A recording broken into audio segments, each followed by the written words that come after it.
প্রতিবার বিপিএল শুরু হয়েছে ঢাকা পর্ব দিয়েই। এবারের আসরে কিছুটা নতুনত্ব আনার উদ্যোগ নিয়েছিল বিপিএল গভর্নিং কাউন্সিল। তবে সেই উদ্যোগ বাস্তবায়নে দেখা গিয়েছে জটিলতা। সিলেটে হোটেল রুম খালি না পাওয়ার কারণে ঢাকা পর্ব দিয়েই বিপিএল শুরুর পথে হাঁটতে পারে গভর্নিং কাউন্সিল। নির্ভরযোগ্য সূত্রে বিষয়টি নিশ্চিত হয়েছে কালের কণ্ঠ।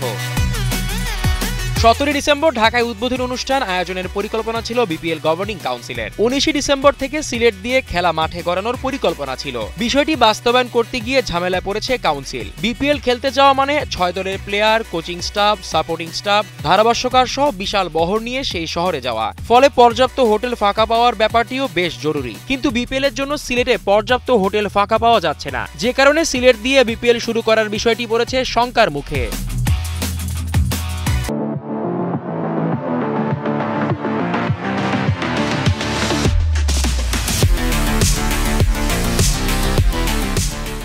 সিলেটে হোটেল সংকট কাটানো না গেলে ঢাকা দিয়ে শুরু হতে পারে এবারের বিপিএল এর আসর। সেক্ষেত্রে ঢাকার পর সিলেট, এরপর ঢাকা, চট্টগ্রাম, ঢাকা এমন গতানুগতিক নিয়মই আগাতে পারে বিপিএল এর আসন্ন মৌসুম।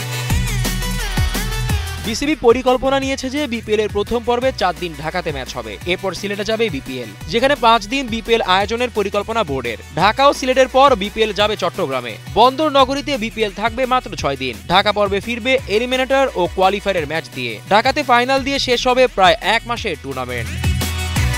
ঢাকা থেকে সিলেটে, আবার সিলেট থেকে চট্টগ্রাম হয়ে বিপিএল ঢাকা ফেরার পর্যায়ে ক্রিকেটারদের ভ্রমণ ক্লান্তি ও প্রয়োজনীয় অনুশীলনের জন্য মাঝখানে বিরতি থাকবে। এর আগে 2017 সালে সিলেট পর্ব দিয়ে শুরু হয়েছিল বাংলাদেশ প্রিমিয়ার লিগ। জিসান আহমেদ, কালের কণ্ঠ।